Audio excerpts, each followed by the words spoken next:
Assalamualaikum warahmatullahi wabarakatuh. Terima kasih atas kesempatan yang diberikan kepada kami untuk bisa menyampaikan laporan dari pengabdian masyarakat yang berjudul Pola Hidup Sehat dan Manfaat Tanaman Obat Keluarga untuk Mencegah Hipertensi dan Diabetes Mellitus oleh Bu Yuning Tiaswari dan Titik Dayati. Mengapa kami mengambil judul pengabdian masyarakat tersebut?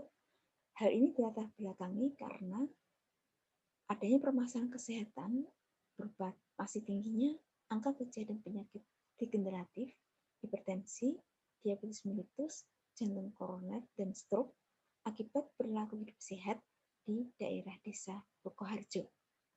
Selain itu, meskipun masih tidak ada pengrajin jamu hasil kerja di BKKBN dan bentuk KPKS, namun sebagian dari pengrajin jamu di daerah tersebut belum memiliki pengetahuan dan keterampilan dalam mencegah penyakit degeneratif. Selain itu, meskipun sudah terdapat paguyuban, namun tingkat pengetahuan dan keterampilan masyarakat dari pengrajin jamu tentang pencegahan penyakit degeneratif, terutama hipertensi dan diabetes mellitus masih kurang. Oleh karena itu, program promosi kesehatan bagi pengrajin jamu Sukoharjo tentang penyakit degeneratif perlu untuk dilakukan. Metode pelaksanaan yang kami susun adalah mulai dari tahap perencanaan dan pengembangan program. Kami mulai dengan mengidentifikasi masalah dan menetapkan prioritas masalah berdasarkan kebutuhan dan prioritas masalah tersebut, kemudian dikembangkan program pemberdayaan masyarakat. Dengan melakukan observasi lapangan dan kemudian wawancara dengan tokoh masyarakat, kami mengetahui masalah dan prioritas masalah yang dibutuhkan oleh masyarakat tersebut. Setelah itu, kami melakukan perencanaan, penyelenggaraan sosialisasi kesehatan, maupun juga tentang penyuluhan tentang manfaat tanaman obat keluarga. Kemudian kami juga melakukan pelatihan dengan tujuan yang spesifik dan dengan modul yang sesuai. Untuk pelaksanaan kegiatan tersebut, kami memberikan pelatihan penggunaan alat kesehatan, di mana alat yang kami berikan termasuk alat yang cukup mudah penggunaannya, seperti untuk pengukuran berat badan, kemudian juga tinggi badan, ya, sehingga kita dapat mengetahui IMT, indeks massa tubuh kita, kemudian juga alat untuk pengukuran tekanan darah.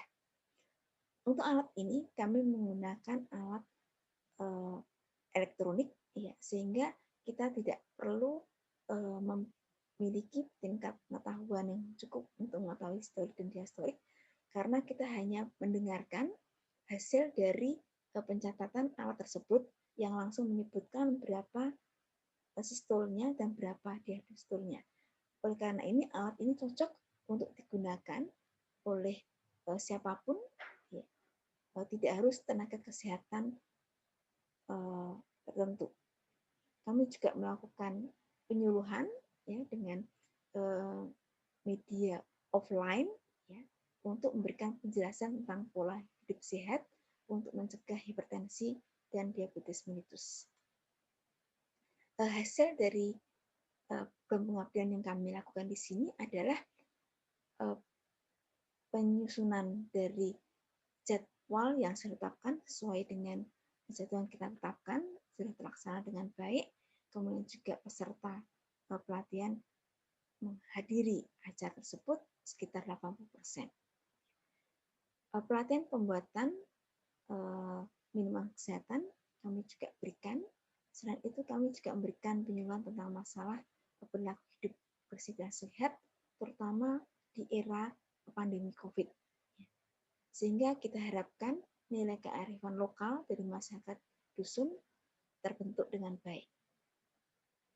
Kemudian kami juga melakukan edukasi tentang promosi kesehatan, tentang faktor risiko hipertensi dan juga diabetes mellitus, serta gaya hidup sehat yang harus dijaga, yaitu dengan mengatasi faktor risiko kegemukan, kurang aktivitas fisik, pemilihan merokok, termasuk bagaimana penderita hipertensi dan diabetes mellitus untuk bisa mengendalikan penyakitnya di era pandemi COVID tersebut. Ya.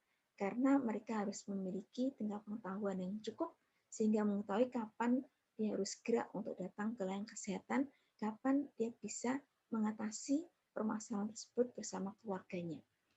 Materi yang dikemas kami berikan dengan bahasa yang sederhana, dengan bahasa awam, sehingga bisa menarik perhatian dari peserta. Dan sebagian besar dari peserta mendapatkan manfaat dari kegiatan ini, sekitar 80%. Penyuluhan tentang cara jitu pemanfaatan pekarangan rumah juga kami berikan, sehingga harapan kami masyarakat bisa menggunakan tanaman obat tersebut sebagai apotek hidup. Kemudian mereka juga mengetahui tentang jenis kegunaan tanaman obat, terutama tanaman obat yang dapat digunakan untuk mencegah hipertensi maupun diabetes mellitus di keluarga. Kemudian kami juga memberikan penjelasan tentang jenis tanaman obat tertentu, sehingga pencegahan hipertensi dan diabetes mellitus juga bisa digunakan menggunakan tanaman yang ada di karangan rumahnya. Pemanfaatan tanaman obat seperti gagan, jahe, serai kami juga berikan untuk pemilihan kesehatan dan pencegahan penyakit hipertensi maupun diabetes mellitus. Tingkat pengamanan sekitar 80%. Daerah sasaran, ya, di mana berbagai toga mudah untuk ditanam, ya. Kami juga berikan sosialisasi tentang penyakit degeneratif dan perilaku hidup sehat. Kesimpulan dari pengabdian masyarakat yang kami lakukan di sini adalah program promosi kesehatan dapat meningkatkan pengetahuan dan keterampilan masyarakat mengenai faktor risiko dan cara pencegahan hipertensi dan diabetes mellitus. Kemudian juga edukasi dan pelatihan pemanfaatan tanaman obat keluarga sebagai minuman kesehatan untuk pencegahan komplikasi stroke, gagal ginjal, gagal jantung maupun juga hipertensi dan diabetes mellitus dapat meningkatkan pemahaman sekitar 80%. Terima kasih kami ucapkan kepada LP3M bidang pengabdian sudah memberikan dana pengabdian pada kami. Kami juga mengucapkan terima kasih. Assalamualaikum warahmatullahi wabarakatuh.